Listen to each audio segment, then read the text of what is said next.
Thanks for joining us in this new year, our January 2026 edition of our Kentucky K-12 CIOs and EdTech Leaders Webcast. I'm David Couch with the Kentucky Department of Education. For those that are new, this is something that we do monthly. We share some information going on around the state, around the nation, get some feedback from districts. Through this, we have some poll questions for you to respond to. Obviously, the chat is open. We also open this up to all of our partners out there, our KEDS vendor partners, our educational co-ops, other parts of the agency, or we sent the invite, they can join in. So thanks for everybody joining us on this cold January morning. So let's get this begin. So last month in December, I wanted to share with you, we always do the summary notes and highlights of those. I share those this way, but also they're posted on our KD Media portal. So besides just a copy of the webcast being posted, we always, Lisa Moore is the one that does that work. Now with some of the assistance through AI, does the work of the summary notes. So if you ever want that out there, but just remind, we covered a lot of good material in December. Specifically, I would say to highlight as you're looking through it, the new digital readiness, the feedback that we get from you all, the inventories, that's now posted and they're linked to, it's there. We're going to cover the new infographic now, Marty. That's brand new, and that's based upon also feedback we get from districts, plus some other things, and other ways that we get data from the student, teacher, parents perspective. And I know we just published that very recently. We used it, and I'll talk a little bit in our presentation to the legislature. And it's one of the big reasons why we do it every year during around this time of year is for the legislature, for the public, and it's come in real handy. I know last week when we were presenting to the legislature. So Marty, I'll let you take off and talk about the highlights of that. And we had a team of folks working on that with you. Absolutely. Thank you, David. And I'm going to go ahead and share my screen. So just wanted to share screen, and the best way to get to the infographic is to, if you just do a basic browser search, Google search for KETS Master Plan. And I'm going to go straight to the KETS Master Plan. And inside of the KETS Master Plan, we have our contents listed of the different pieces, parts, components of the KETS Master Plan. And so it seems a little bit sluggish here, but on the page of surveys and results. And so this is where we take the opportunity on surveys and results. That's actually Appendix B inside of our KETS Master Plan. And this is where we publish our infographic. There's also a link to the digital readiness report, which we highlighted last webcast last month. But this is the brand new published January 2026 digital readiness infographic. As David shared, this is, and I'm going to zoom in so you can see it a little bit. This is now, Marty, I'm not seeing it. I don't even. I'm seeing just still the web page on mine. I don't know if that's here. So I can share it if you want me to try to share it. Looks like we lost Marty. Marty, you there? Is everybody else here? Yes. Okay. I have the same thing you had, David. We're all here. So what I'll do is I'll continue on with it. Marty's at our backup site. Oh. So tell me if you can see it. Yes, we can see it. Yes. Yeah. All right, good. And Marty will join on here. So this is, if you went to that appendix, this is the document that you would see, and I'll just scroll down through it. This is always excellent to just educate yourself from a statewide perspective on where we're at with these different kind of initiatives. This is something we update every year. We talked about this one for a bit. I think maybe in November, on why the student workstation ratio is better than a 1-to-1, and even for teachers. And so I'm always prepared for, and I was during the legislative session that I went to a presentation that didn't come up, but there's always, you guys have some explanations for that are good explanations for it. So that's one of the ones I have to spend some time usually explaining. We always like to highlight, the amount of internet usage we have and its uptime, and the speed that we have per student. The number of devices, as I can recall, has gone down. a bit since the last time we did this last year. We have our one-to-one implementations. The Wi-Fi access is always a good way to educate the public. It also is helpful, just not the raw stats. This is some of the data that we get through some other mechanisms to collect it from, the difference it's making from a student perspective. And I appreciate the districts that are helping us collecting this portion of the data of just not the stuff, but how it's used within the classroom. Now teachers are using it. Digital citizenship is an important part that always comes up as we're immersed in a technology society. How we are we maintaining our good people skills by being immersed in that. This always is helpful in educating, adults about the use of it. These are always interesting stats from the teacher's point of view of how they're using it, what they're using it for. Marty would ask, one of these questions, and we'll circle back. Marty's at a remote site, and we'll ask him. So, we have a template that we use to create this. And so one of the questions we have in our poll questions would be, would you all be interested in a template to be using it for yourself, for your own stats within the district? Like I say, we use this for statewide stats. I think it'd be very helpful as you're trying to make the case for a variety of things within your district of how it's being used within your organization, along with the other stats and how you compare to other districts. And that's the digital readiness allows you to compare yourself to other districts. It's a nice tool, way to use both those tools. This is a good way to educate folks on the different ways that folks are communicating.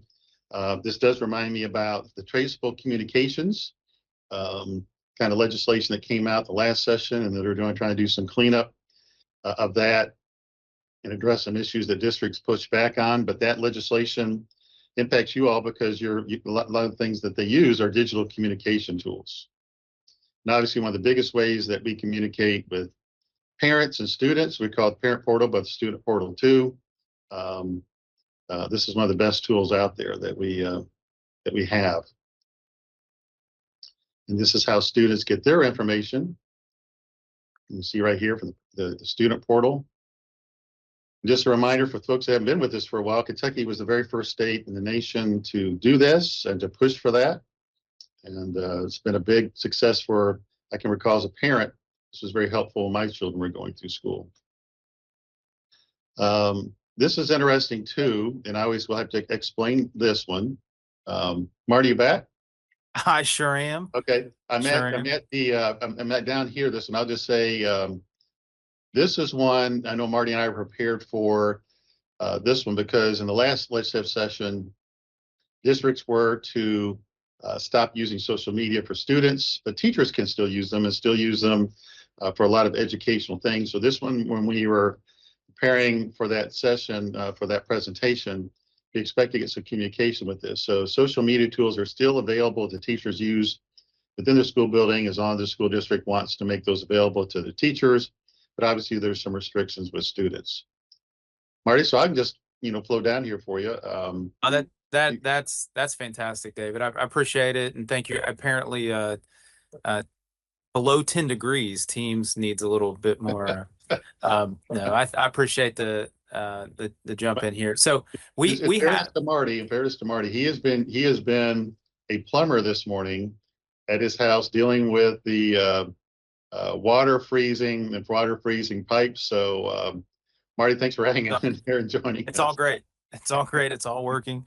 So no, David, we have this, obviously the storylines that are represented in the infographic are wrapped around really the concept areas in our Kentucky Academic Standards for Technology. So digital learning collaborator, we're getting feedback directly from students and teachers. Student voice is a major through line for all that we're doing from an education technology planning perspective through the KETS program statewide. And so we want to emphasize student voice and these through lines to get direct feedback from teachers and students on how we're collaborating to ensure that we're matching up. The people side is represented strategically inside the infographic this year with our digital learning coaches, with our library media leaders. And so this is important. We've called out the people side pretty clearly. And then representing how our school leaders feel about the technology that we are implementing across the state. There's some really important data points here that we think is vital to call out. And David, as you mentioned with the legislature last week, and as we will continue, it's not just buying technologies, it's how we're implementing strategically and ensuring that our students and teachers and school leaders have a safe, secure, and responsible experience with the technology. So 95% of school leaders feel effective. The effective implementation of digital teaching and learning strategies is important to student success. That's awesome. That's right where we want it to be. And we'll continue to watch that trend line as side by side with 89% of school leaders feel that they encourage teachers to try new things. So this is where new and emerging technologies come into play. We felt like this was a great jump off point for later on as we get into tech trends. David, if you want to scroll down, trying new things with emerging technologies such as artificial intelligence and how that can effectively fit into our practices. We really call out the cybersecurity space again this year. 312 large-scale organized network attacks were successfully mitigated. That's important for us. Now, you'll note if you do a side-by-side with previous versions of this infographic, that number's down, and that's awesome for us. We're still a huge target in K-12. However, we've implemented some very important strategies that we feel like have pushed that number down to even a more manageable space. Of course, 137 billion unauthorized connection attempts is still a massive number. And so we're continuing to work our strategies there to mitigate those as well. We've talked about our device footprint. That's important for us to understand, not just from an inventory perspective, but thinking about sustainability, thinking about refresh cycles and how we manage those are extremely important. Of course, we're calling out our CATS operative assistants to continue to watch that trend. You'll see these are 1-year bar stacks. And then finally, David, if we can go down just one more to the closeout of the infographic for this year. We did a special call out for artificial intelligence. Again, triangulating a couple of different data pieces here. One is 80% of us now in our districts are working towards that intentional effort, again, of encouraging, engaging, empowering safe, secure, and responsible uses of AI. There's a lot that goes into that, not just selection of the tooling, but understanding that it's about the responsible uses of the tools. And so that's important for us, especially when you stack in what our teachers are saying next to what our students are saying. And so there's a couple interesting data points that we have dug into and believe that there's a couple different reasons behind, especially when it may be a little bit different than what you would expect. And so when 69%, I want to call out a couple points here, 69% of our school administrators are reporting that they're using artificial intelligence in daily tasks. 78% of our teachers feel comfortable or somewhat comfortable, tag there, incorporating AI into their daily tasks, creating resources, things like that. But when we look at what our students are saying, and 46% are saying that on their own time, they're starting to leverage some artificial intelligence tooling to do some things that they're interested in, again, on their own time. But only 28% of 6th through 12th graders reported this past cycle that they're using artificial intelligence for schoolwork or homework. That's interesting. That's important. Perception is reality. We want to definitely key in on perception. But we also know that in many cases, when we're not yet fully to the space of fluency, AI fluency, that our students may report something a bit lower than actual. And so there's some meaning behind that. That's important, and we'll continue to watch that trend.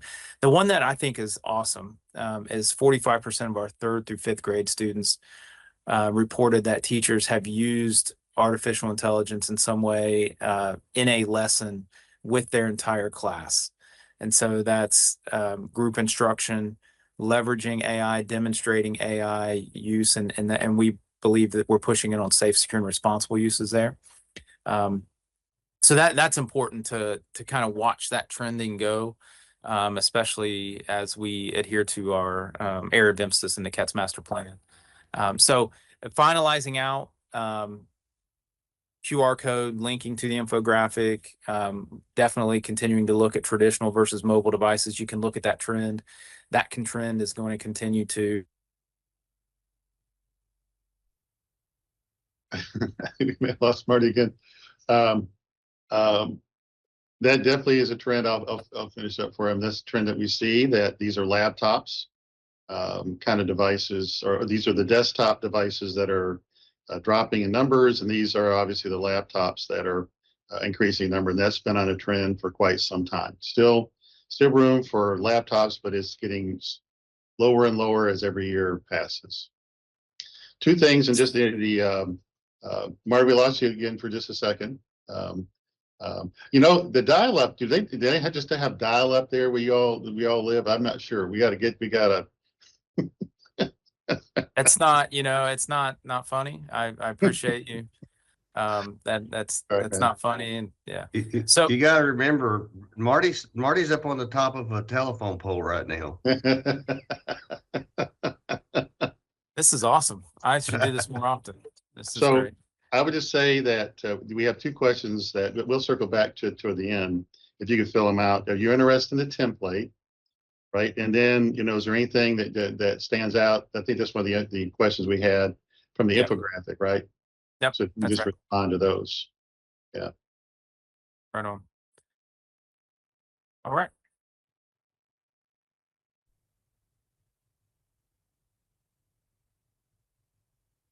And next up, Mike, we didn't have a chance to meet, and Dee Dee either, during our normal OET leadership team meeting to prep for these the day prior. So I want to give you a chance. I know we talked about this last month, and just in the summary notes, we spent some time and showing what the patterns had been. But I know we're starting that work. We have a fairly short shot clock that we got to get this all the way through, all the gamut that's got to be going through. And I also want to give you a chance, anything else that you want to cover. And that goes for Dee Dee and Matt Jury. Anything else? I have a specific topic here. If you have something else you want to hit on during your time here, please do so.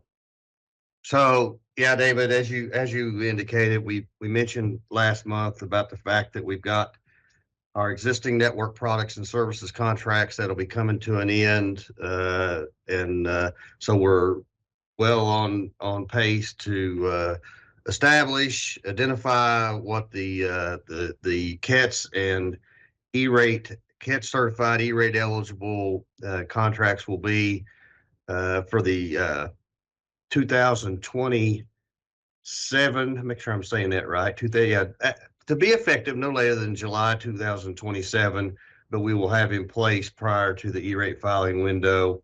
Those contracts and those purchasing mechanisms available and identified prior to January of 2027 to allow for E-rate applications and so forth. So that works well in process.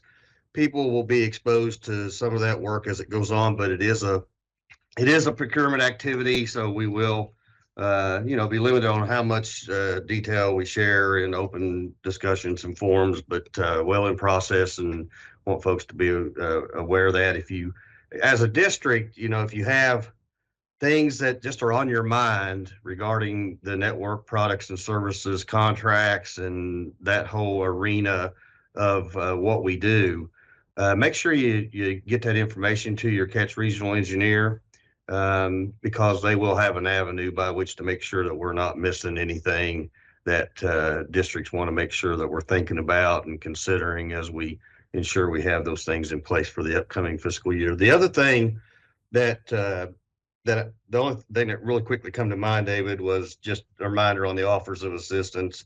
All districts should have, or I think a few are in process of getting that first round of offers, which is $12 per ADA. And obviously the second offers that will be a little later on within the next couple of months will be the $9 for the total of $21 for the year. If there's something else you were thinking I was going to mention, remind me. Nope, that's good. Thank you, Mike. Okay. Dee Dee, I know you were also dealing, I think Dee Dee's here, was also dealing with an issue at the house, house related. Yeah, Marty's got water problems. I have heater problems. It's just like I hope all the rest of you are doing much better than the two of us this morning. Good thing is I had somebody come back. It was very responsive. So all's good for us too. Just a few things. We did have a major Infinite Campus upgrade over the holiday break. SQL 20 moved to SQL 22. The servers were also moved to a new data center. That's all been completed. It went relatively well. There were a few KDE processes that lagged maybe a couple of days coming back up that were more of a reporting side of things. But other than that, I think we got through it. Thanks to all of you locally that had to make sure things were still operational on your end during a time that normally would be your holiday break. So appreciate all the efforts, both at KDE and in the districts. So just also wanted to mention, there seems to be some confusion around our ACT scores. So I'm hoping that the CIOs can kind of help us make sure that the right people in the districts know. ACT scores we used to get because we had an ACT contract. We got the junior assessment scores annually. We also got quarterly or maybe even monthly, that national scores. When that contract ended the end of June, we no longer get ACT scores. That is impactful for students that want those scores on their local transcripts. They're right now scholarship season, so they're trying to get transcripts out there. Locally, you can load those scores. Those scores are available to districts. So it's optional. Katie's not saying thou shalt, but they're saying that, if it's helpful. And the universities that I have talked to say it is very helpful for them to have those scores on the transcript. The district can upload those through the same process that we used in Infinite Campus. So just help us alert counselors or whoever's doing your transcripts locally of that change. SAT scores have always been provided and uploaded, and as well as they will be with the new state administration of those scores too. But ACT, we do not have access to those scores any longer at the state level. So I apologize that we can't help. I wish we could, but that is a change that I'm not sure has gotten to everybody that needs to know it, just based on some of the constituent inquiry. We got a constituent inquiry and some other inquiries even last week. So school report card, this is pretty much a downtime for school report card from your all's end, but for us, the school report card right now, we're starting to plan for 2026. We know they could potentially be some legislative change to assessment accountability that will have to impact and make some changes. But if you have changes and you you see things you'd like to see differently, or maybe things aren't as clear as they could be, let us know, because we would like to incorporate that into our feedback. To our vendor, it continues to be ANLAR. The only thing I wanted to mention today is we do have some on our website, our training website, we do have some data privacy and security training. If you've got questions on data retention instruction, there is a new video out there, and these are federal resources. And just make sure that you know what it is you need to hold on to as far as retention, and don't hold on to it beyond the retention timeframes if you can help it. We're still working on Infinite Campus to improve some of the functionality there, so that we can, like we've done for the Social Security number, try to remove some of the older data that is not necessarily required to be maintained. So we did have a few questions, David, and coming at the last minute, I'm not sure if the questions got put in there or not, to be honest with you. Okay. Yeah. And I know we have them available, so you can see too in chat. Okay. The results of them. Yeah. So take some time. Your feedback on these type of questions is very helpful for us. So take some time to be responsive to those polls. Yeah. That's all I got, David. Thank you, Dee Dee. And most of you know is we take these results and we put them in the summary notes that's gone out. So you'll notice that last month we asked a couple poll questions, and it's really helpful to just not us, but hopefully you all to kind of see how your response is similar or dissimilar to your peers and other districts around the state. Looks like we have one district that's still having some problems. If there's anything I could do to help, reach out to me on the transition to SQL, the data center move. I'm not aware about standing issues. I'm not saying there aren't any, but reach out to me if there's anything I can do to help. Yeah, and records retention is something that you can overkeep for a lot longer than you got to keep. And I see probably more folks overkeeping than necessarily underkeeping, but there's certain ones that you need to keep for a certain period of time. We have the libraries and archives here in Kentucky, and there's warehouses filled with of documents I'm not so sure have to be kept there. And looks like when people leave, they just grab a bunch of things, put them in a file, and sit over there without really diving through them. So, and because they're afraid that something is something they're supposed to keep, they're just taking the caution. I'm just going to keep everything. You probably see that same kind of thing in the digital world as well. People keeping everything versus slimming it down. I did see a response there about the infographic. And I'm assuming that if you're not at a 1-to-1 or you're a 2-to-1, how is that shown? We're showing cumulative results across the state. Now, the way you can we tell folks, and you can make the point, is look at the digital readiness. The digital readiness report there's a link in it in the summary notes from last month. It will show how, if you want to show how your district compares to other districts, specific ones, or the entire region that you're in, or the entire state. And so that's the way we show that versus the cumulative of the entire state. Would that be right, Marty? Yeah, that's right. And this is a great question from Philip, and I responded also in the chat directly. And when we're looking at 1-to-1 now, historic legacy, it was a number, it was a ratio conversation, and we've in the past couple of years switched to looking at the implementation, and so dedicated devices assigned to students, and then that secondary question, which we chose not to represent on the infographic this year, is then are students able to take those beyond campus? And so that representation and percentage that is reported by each district is what that visual is. It's a really good progression for us across the state. Thanks. Next up, we have Matt Jury. Matt, usually you're giving a GoGuardian implementation update, but also anything else that you'd like to cover with districts during this time. Sure. So we got a couple of really good updates in regard to GoGuardian. I'll go ahead and discuss the things that we've continued to measure really quick, which is we're still seeing 66 districts that still have at least one device still running a version prior to 1.19.2. We still see 43 districts with more than 20 devices running a version prior to 1.19.2. We also continue to work with the waiver districts. I don't have any updates on that. Those districts know that GoGuardian's been reaching out to them and talking with them. We don't have any updates on that since the last time we talked a month ago, which is understandable considering the holidays and the time districts were away. But we'll rekindle that here now at the beginning of the year to see where those conversations stand. What's really great to announce is that on Friday, Paul was testing 1.23.0 and it passed QA. And we gave GoGuardian the thumbs up just this morning to send that out to org management for districts, which is a huge step for a couple of reasons. One, it introduces the functionality for auto update, which districts have been waiting on and we've been waiting on, which is great.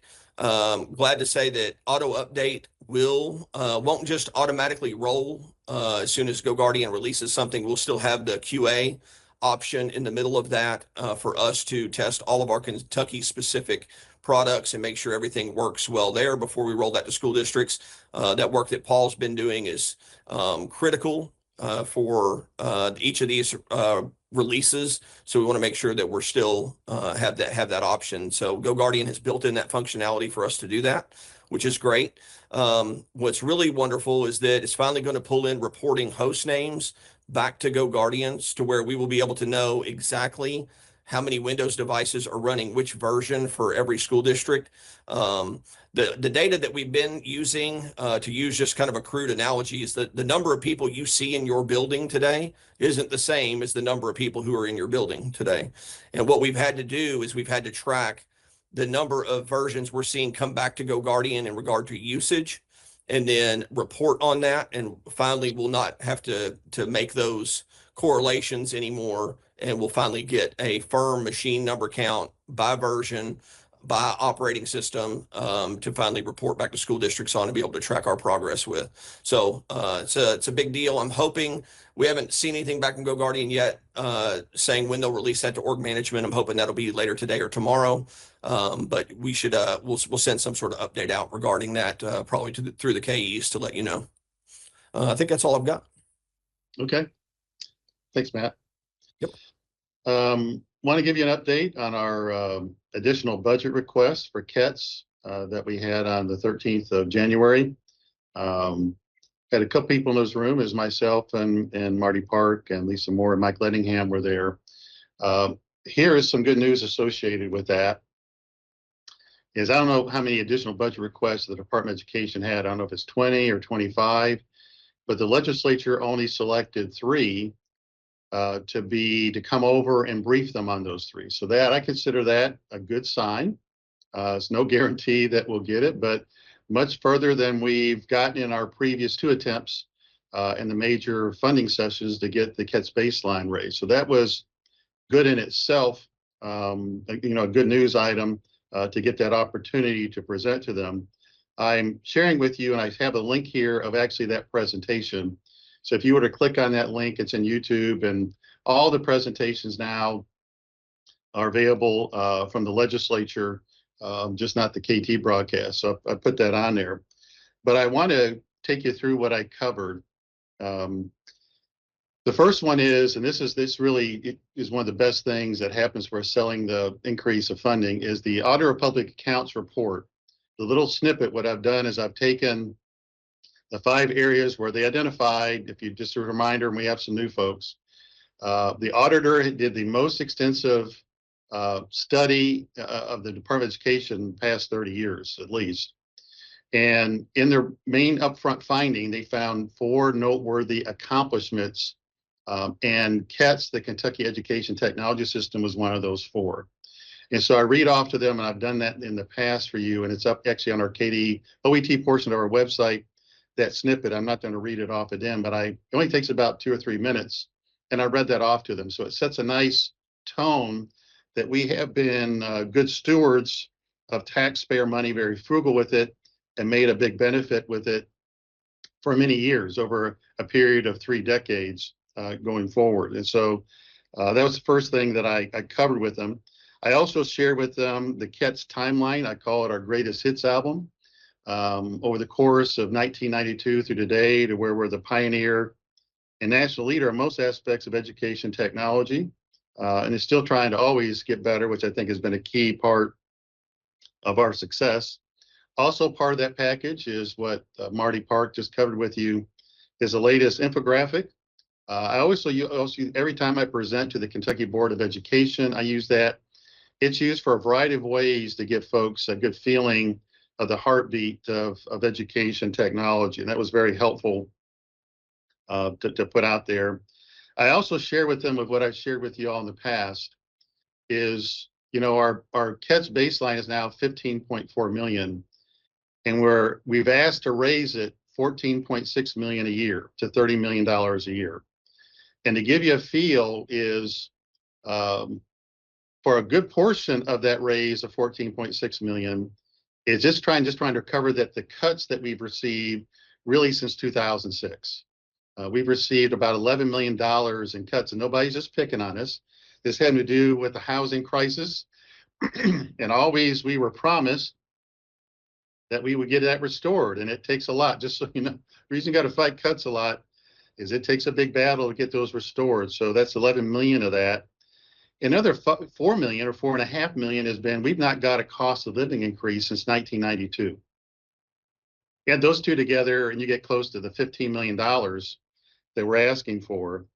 And there are certain shared services, and I shared this with them, that we've reached the point that we will have to turn them off or shift those to districts being responsible. And this is a good teaching point financially, is districts will pay 40 to 60% more for those shifted over to you all. And the reason is we're buying them in mass. We're buying that service or product in mass at the state level. When individual districts buy it, you start paying, you lose that mass discount, and you start paying a much larger price, which is usually 40 to 60% more. And so that's why there are certain strategic things that we buy at the state level. Anyone that understands the basics of finance, the way you drive down cost is you buy a particular item within a certain period of time, and it significantly reduces the price of that product. By us no longer buying it, and no longer guarantee, it will significantly raise the price of that product. Online registration is an example of that with Infinite Campus. And I gave that example is, the price we get is 46% less. If districts take that on, they'll pay that price. And online registration has been one of the greatest hits with parents. It's made it a much better experience for students. Begin the school year. The data is much better. It's the reason North Carolina and Delaware buy that product for their entire state. Those two states have recently joined Kentucky in buying Infinite Campus across state, and their legislature funded that product across its state. So part of this is a budget committee that we're presenting to. So you have to spend a lot of time and energy on the budget. And there have been new basic services that we've added to KET since 1992. We've not stood still. That's another reason we need the budget increase.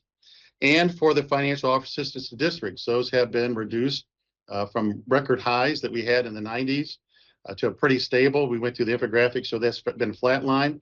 But at some point, if you do not get the additional budget request, it starts digging into those offers assistance that we send to districts. It's just going to happen. There's no other way to pay for it except for going in that direction. So we're really at a tough spot. And I did share with them the chief financial officers at the Kentucky Association for School Officers ranked the funding of KETS really high, number 4. They agreed with that priority that our state board came up with, because our finance officers, and hopefully you all have worked on the finance officers, understanding that big cost shift comes to be borne on the district to take on that service. I also shared with them is the 6 items, the big items that we're asking for with the additional budget request. Number 1 is for our computer science and IT academy. That also took a budget cut, part of the housing market crash. We are now maximized the amount of certificates and certifications that students are getting through the IT Academy and Computer Science Academy. We're at the point, if we do not get a funding increase, we will have to turn away students from getting marketable certifications in the computer science field. Number 2 that we've asked is to help us with our cybersecurity defense. I shared with them, much like you saw in the infographic, that we've had 137 billion attempted cyber attacks over the past year. Bob, thanks for getting that information. I also shared with them that it has increased from 4 billion when COVID first started. So this has been a big business for mainly foreign countries to attack organizations in the United States. We do have United States organizations that are doing that as well. Don't want to let totally off the hook. But we need something to really help us with our cybersecurity defense. We have done a good job with that, but we need some things to help us out with that going forward. And Q's is part of that solution. A couple of things that we're doing. I already talked about the Infinite Campus, campus learning, and online registration as being the third out of those 6 items. Number 4 is closely related. In 2006, when we got the funding to put Infinite Campus across the state, the legislature identified funding to implement it, but did not identify the funding for the ongoing costs, particularly the state accumulator that takes all the data from districts and provides it to the legislature, to Kentucky Stats. This is data that are power user of the legislature, and they did not fund the ongoing costs. So we've had to take it from a temporary source that is reducing in cost. And ideally that would have a plus side on the offers of assistance if we had to stop using that temporary source. Number 5 is to deal with the cost of living increases. For example, Munis never have received that. It's used across our state. Our internet content management system, anything we're doing with the school report card dashboard, e-transcripts, and by the way, e-transcripts that Dee Dee's talking about is the #1 item that is accessed on our OET portion of our website. And transcripts in general are the #1 call that we get here at KD, the agency. So definitely that should be something of interest. Our virtual library, trying to keep that going as well. We've all reached the last point of that. And the item number 6 I have on there is to increase the KETS offers of assistance to help districts with the replacement of devices that have gotten aged during that they were bought with COVID, that are core to what they need to do, and help us out with the growth of artificial intelligence, with particularly professional development and training.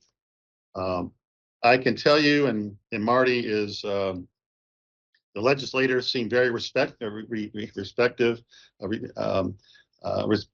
respected us and they were receptive to it. I would say both of those. We were the first one out of the 3 that were asked to present, and that's a good sign too. And the good sign too is, you can tell when you're presenting if the audience is first paying attention, and then secondly, are they engaged with you and agreeing? And it felt like they were. So I took that as a good sign. So once again, it's not a guarantee. We did have a former superintendent who is now the chair of the education committee, was there, and he made some very good compliments of KETS in general, and support of it. So I would say so far so good, but we'll still need you and your conversations with your superintendent and financial officer to make sure this stays on their radar screen as a priority. Marty, comments, and anyone else in the room would like to make about it? No, I think, again, they're very receptive. We were prepared for, David, we were, as per usual, we were prepared for a bunch of questions, and, you never know the interest that committee members will have. One of the questions that we did receive, beyond the member who really gave positive remarks about KETS through the years, question was just a clarification of what the amount of money that we were asking for to raise the KETS baseline, and just the sense that maybe that was a reasonable amount, or maybe we should have asked for more. It definitely was not the sense of that's asking for too much. I think you would agree with that. Yeah. Like I say, it goes through a long process, but this is as far as it's gotten in a while. So try to keep the momentum going. Next up, I sent you a variety of links that are related to Kentucky Wired and the Kentucky Communications Network Authority as it relates to our Kentucky K-12 internet services. So there was an article that ran in the Lexington Herald in early January, and then on January the 12th is the KCNA was asked to come and present to the legislature, which was on a Monday. I included a link to that presentation. And then that afternoon, 2 pieces of legislation were released in both the House and Senate at the same time, addressing some specific things about KCNA and Kentucky Wired going forward. I also want to mention to you the news article talked about KCNA released an RFP. That RFP was canceled December 17th. So what you see there in the news article, that RFP has been canceled for a variety of very good reasons, and we were very supportive of that being canceled. So I want to give you a chance to make sure you look at that. Matt, Jury, I think you were gone a couple of days on training, and you're like, how long have I been gone? Because all the things that happened in a very, very short period of time, and they were happening. So encourage you to take a look at those, links. It does involve a variety of things that really change the leadership and the board of KCNA. And obviously we have very much an interest in that service, that internet service that one of our prime contractors uses in providing services to school districts. I did want to cover, Lisa Moore helped me out, some other legislation that is happening right now that we are aware of. You know, I've already talked about the ABR and KCNA. There's one piece of legislation that we're looking at that's dealing with a legislator being interested in inserting education technology data elements. Our recommendation to that legislature, and it's a brand new legislature, and this happens, well-meaning folks, not aware that we already are doing a lot of what they're asking in new legislation. And so we're going to ask to meet with that legislator to educate her on all the different kind of things we already collect. We've already covered a lot in the digital readiness and the infographic that this legislator is probably not aware of. The part that did get me, and I'd be interested in your comments, is I'm not aware of any other state or any other part of the Department of Education that collects data down to the school level. And we would not be, you know, in support of collecting data down to the school level. And one of the requests by the legislator is wanting a lot of specific data elements down to the school level versus the summative at the district level. And obviously for us, you know, for example, OET, the district level has served us, you know, is more than enough for us, and it has been for 3 decades. So I'll probably have to share that discussion that no other DOE that I'm aware of or other parts of KD is collecting down any data element down to the school level.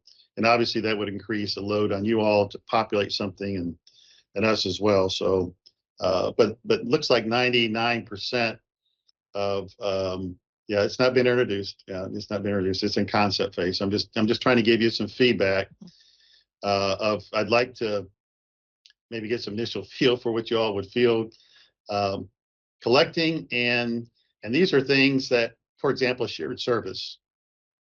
You may be doing maintenance across a district and you've not broken out, well, this school gets this much and this much and this much. You just know that you provide that service and don't track it and don't break it out that way. And it'd be pretty big headache to do that. And even if you said, well, I'll base it on ADA, it's pretty meaningless because one of the schools maybe get 90% one year and 5% the next year. So we'll let you know how that goes. Like I say, we're getting ready to be proposed. We've seen an advanced copy of it. Another one has to do with, and I think this is coming from higher ed, of wanting us to collect data elements that we feel that actually the parents should be providing directly versus the agency being involved at all. Or they already have a way to get that data without involving the agency providing it.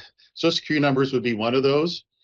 Is no other DOE in America collects Social Security numbers of students, and just so you know, Lisa, that'll be line number 1 in our response for good reasons. They get that a variety of other ways, either directly from a parent or another technique. So that's in concept phase, not execution phase. And just for those that are new to this goes through a lot of different wickets, but we definitely get a chance to give our feedback to it. The Kentucky educator placement system looks like it has a sponsor now that would allow the funds that are already in place when a teacher recertifies their teaching certificate to help be used. And it does make sense for educator placement system for teachers to take a look at different openings across the state. Obviously, the challenge with that is when a district fills a position, it's showing it as closed. You can get 10 different systems, and if you don't do that one, it'll still be out of date. But it does appear that has a sponsor. Once again, that's a long cycle it's got to go through, but for the first time, it probably has a sponsor to do that, along with language cleanup that we've been trying for 2 or 3 decades to get removed. The teacher computer purchase, which hasn't been used probably 2.5 decades, and the Council for Education Technology, which hasn't met in over 30 years. I think we found a sponsor to help us and seem enthusiastic about helping us finally remove those and get them across the finish line. The SEEK system, that's a data system. At least I can't remember the day, and I know they present this week. I don't know, you know what day it is they're presenting? Right now. Oh, okay. So we have to see how that went. They met last week, but they're actually presenting to budget review that it started at 10 a.m. Okay. So that's a data system. So we'll see how that one goes. I mentioned last month that on the pre-K data system, obviously that's got to get all the way through the wickets of, is there going to be funding overall for pre-K? That's a big initiative from the governor's office, but there could be pushback from the Senate and House on that. And I saw KET's Kentucky Connect. I saw some of that pushback, so I don't know how well that makes it all the way through the gamut. And definitely the data system for it, but definitely we're trying to keep up with that. Assessment accountability is moving on. Looks like it's got some positive things that occur. The technology ones, it feels like the interim assessment, and I'll do like map type. I just won't do map tests. That gives districts, for those not familiar with it, gives them kind of a feel for how students are doing before their summative tests at the end of the year, so they kind of can make some adjustments. There were some proposals about getting funding to actually pay for that and pay for that across the state and kind of get that standardized and help reduce that as a purchasing burden from the district and use the buying power of the state once again to reduce that cost. Right now, I don't see that happening. But it could happen, but we keep that on the radar screen. I've seen kind of changes with that. As part of the infographic Marty showed, we set a record this year for amount of online tests we gave at the summative test at the end of the year. That would definitely impact the summative online test, along with what Dee Dee was talking about, the school report card dashboard would have to have some changes to that. So we're closely looking at that one. I already mentioned about Senate Bill 181, the traceable digital communications. We showed some of those major ones that are used by parents and students on our infographic. AI, I mentioned that there's been some things proposed to protect children, particularly minor children from AI as it relates to, I can see social media. I can see the companions being concerned about that. Using AI as your friend versus you're just trying to get data from it. And so far, there has been some, and I mentioned this last month, we keep it on our radar screen, about making computer science as a graduation requirement. That has not, to my knowledge, been posted yet, but it's our understanding that it's in heavy discussions, and that will go through a lot of different ways as well. Lisa, did I mention anything major that's education technology related? The only one, David, that we spent some time on and prepared a review for is House Bill 44, and that was the one that's an act relating to robotics. It creates a robotics funding selection committee and a fund to award grants. And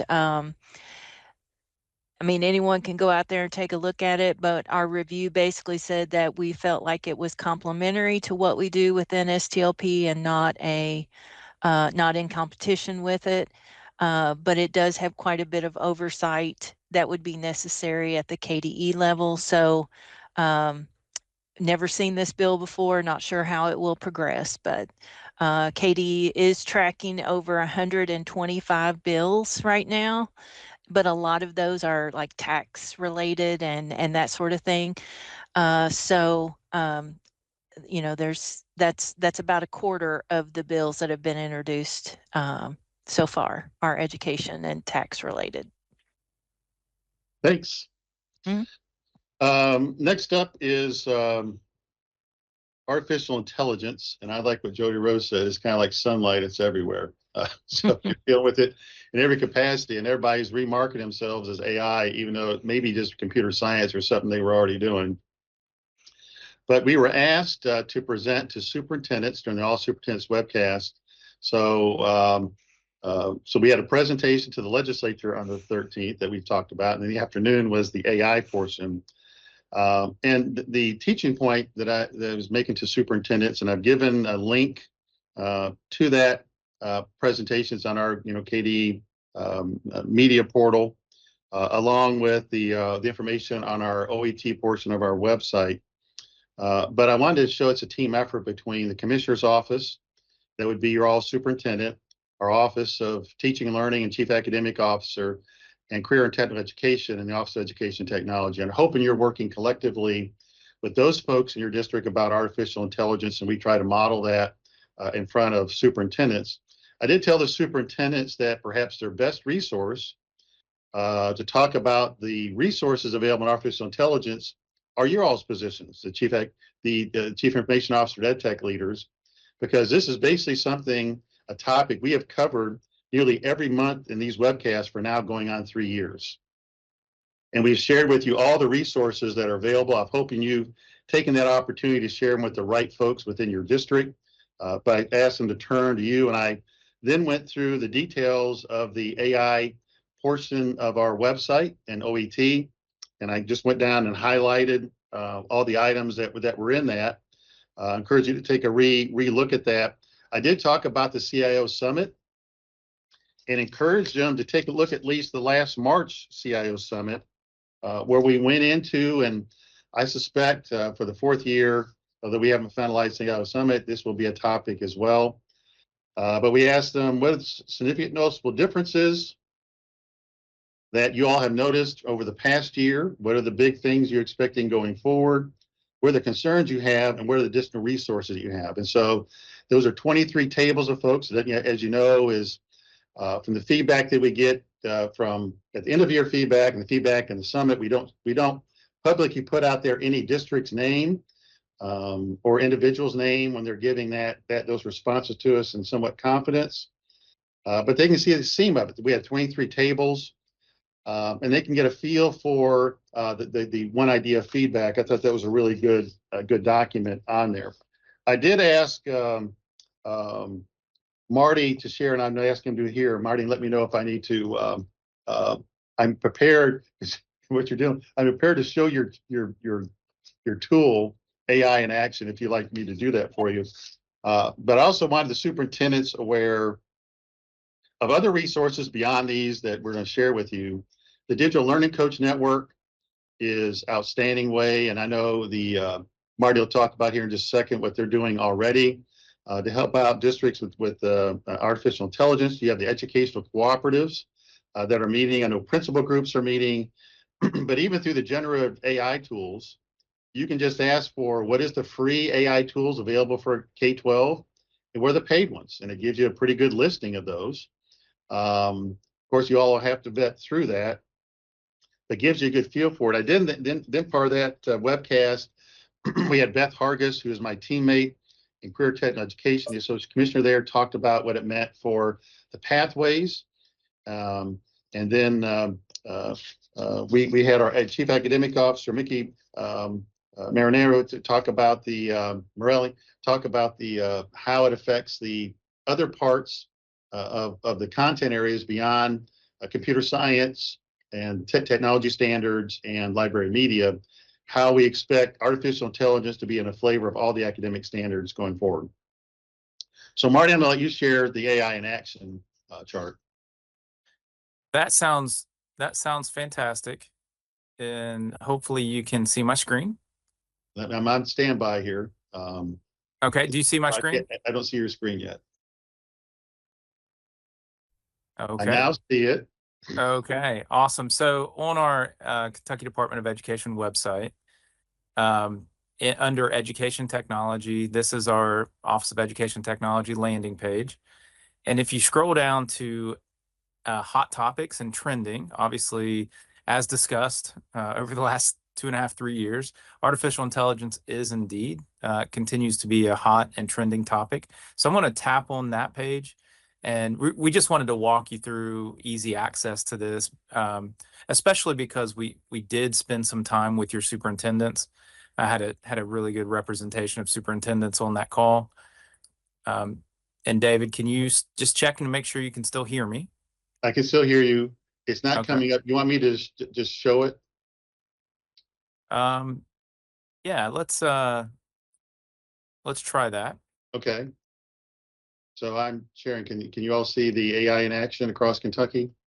Yeah, so this is and David, what we wanted to do was pull together just a really quick kind of study guide or quick sheet on all of the artificial intelligence implementations and strategies that we've been working on from the Kentucky Department of Education inside of our Office of Education Technology. We broke it down into 6 key areas, such as guidance, standards and readiness. And if you scroll down, we have a an area for students and teacher support, professional learning, digital citizenship, and AI fluency. Again, beyond just the understanding of artificial intelligence and generative AI.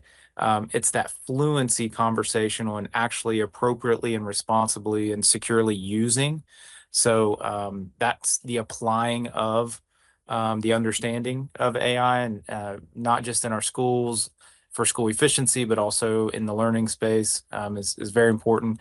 And in this area that we've captured on emerging innovations, these are strategies from the Kentucky Department of Education current. This is not all inclusive, but this is just a quick sheet so that you can and others can see how we're capturing and moving things forward. We're not sitting back and waiting. We're continuing to really push forward with safe, secure, and responsible implementations. Page 1 is just an overview, and then each page after that, again, just a quick sheet study guide, a little bit more detail. Thank you, Rebecca, for dropping that page into the chat. That's very helpful. And then the final page is just a list so that you can kind of see in kind of a quick list. But we're referring to this as AI in action, and really pushing on, and we'll keep saying it, but it's engaging and encouraging really that safe, secure, and responsible use.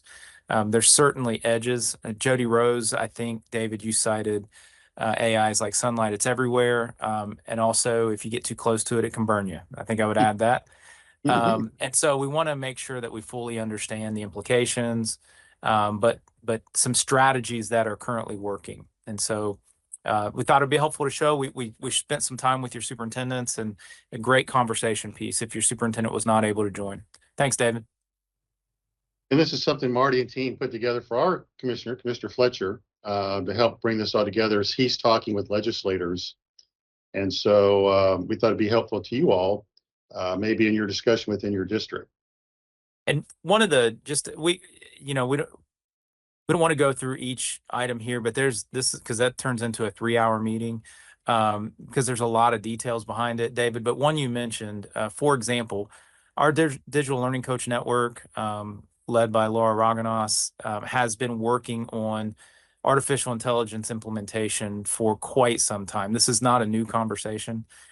Just last week, a week and a half ago, the network met regionally. Laura led through extended conversations on artificial intelligence implementation, and that's a regular topic through that digital learning coach network. We believe that from a professional learning perspective, it's the best bang for the buck that we can get in real-time professional learning with teachers and leaders. And so we'll continue to push and expand. We've got a proposal in place to expand that, and working directly with other networks across the state, including content areas, and also our education cooperatives in a little bit more strategic way, but that would take some additional funding. So thank you. Thanks, Marty. Chuck, it would not be a monthly webcast or OET Team Huddle without you giving a Q's update. And well, David, thank you, David. Go ahead, Marty. If it's okay, David, can you check the agenda in between or right before that legislative item? I didn't know if you wanted to hit on that before we move on to Chuck. Which item are you talking about? We had an item for the Kentucky Communications Network Authority. Yep, I got it. I get that. You may have been frozen and out of loop. I probably was. Okay, thank you. I did get it. Yeah. Cool. So thank you, David. Just an update on Q's, but before I do, let me just say this to our amazing and awesome EdTech community, and I mean that sincerely. The break for the holidays, as we're now into a new year, gave us a really awesome opportunity to kind of reflect upon all of the awesome work that 2025 presented to us, as well as all that we've got coming up for 2026. And, I personally had a tremendous opportunity starting late November to travel into each one of our regional meetings. And it's always, always so well received from my perspective to interact with our customer base and get your feedback. okay, your success stories, your challenges. Number one, I want to thank our EdTech community for welcoming me and other members of our staff in. I want to thank you for all of your leadership and your hard work this past year when it comes to the CUES initiative, because Lord knows it's been hard, okay? And as we enter 2026, I kind of look at this specific, and let me just pause for a second. When I talk CUES, I'm being very general about an overall program that really has three primary components, okay? There's the implementation of rapid identity, as that new primary source of authentication, all right, an IDP. There's the implementation of a new solution for IP services, which is InfoBlocks, ultimately leading up to the decommissioning of on-prem Active Directory. So just a status update on all three. When we talk about rapid identity, I kind of looked at that Christmas break as kind of a halftime at a game. And it was a great opportunity to review some game film, not only from what I gathered specifically in meeting with each of you at the regional level, but also in reviewing thoroughly our top 5 feedback, which I know we're going to talk about later today. And what I will say is that top 5 feedback was super. It was awesome. But it's a reflection of how hard this work is. I think we all, and I want y'all to understand, we recognize that it's really hard, all right, to get those that are responsible for enrolling students and hiring staff to work together with technology and all agree to the same set of processes. That's hard work, okay? It's been really hard to clean up the mountain of data and connected systems to make sure that everything's in sync. I mean, it's really hard to learn a brand new system, all right, that now has multiple connections to all kinds of other stuff. We know it's hard to fit all of this work into your super busy schedules. And I will say this, because the nature of the work is hard itself, what we don't need to do, and I say we, our office, as well as our partner, Identity Automation, we don't need to make it any harder. So a lot of what we've been focusing on as we've taken a break is some resource adjustments, all right, to make sure that during the process, especially when our end users are impacted on things like go live, that we've got the right amount of technical resources available to help you deal with issues at the local level. So we're making those adjustments as we speak, and we're already seeing with cohorts 3 and even the latter part of cohort 2 that things are running much smoother. The processes have improved. The people are better positioned. So we're really excited about where we're at overall with the initiative. As David likes to say, not that we can't get better, and we're going to make sure that we keep pressing on improvement all throughout. But just to give you some stats specific to the rapid identity implementation, we've got 106 districts that are currently in flight. Half of them have already went live. The other half is in process. We've got 40 some odd that are in some form or fashion of claiming accounts. Either they've completed or they're starting to claim, or they've claimed students and now they're working on staff, or vice versa. We've got a number of districts that have already federated all of their services back to rapid identity as that single source of authentication. We've got a lot of movement right now, lighting up some of the really critical cybersecurity components behind the scenes with Shield ID, Safe ID. And just to give you some numbers, we've got 17 districts now with Shield ID up and running, 55 with Safe ID, and 134 that have deployed Fish ID, all of which are super important. So obviously we're going to continue on this really, really important work with a target to have everyone done with rapid identity by August 30th of 2026. At the same time, David, I'm going to switch gears over to IP services. We expect that later this week, we're going to have a draft of a readiness guide that we're going to be releasing to our pilot districts. And obviously that's going to help us ensure that the processes for actual transition, okay, work as designed, as well as the preparatory steps that districts need to do to get ready for this, which we feel like are going to be minimal, all right, that all that makes sense and is very clear. So hopefully by the end of the week, our early adopters are going to get a copy of our readiness guide.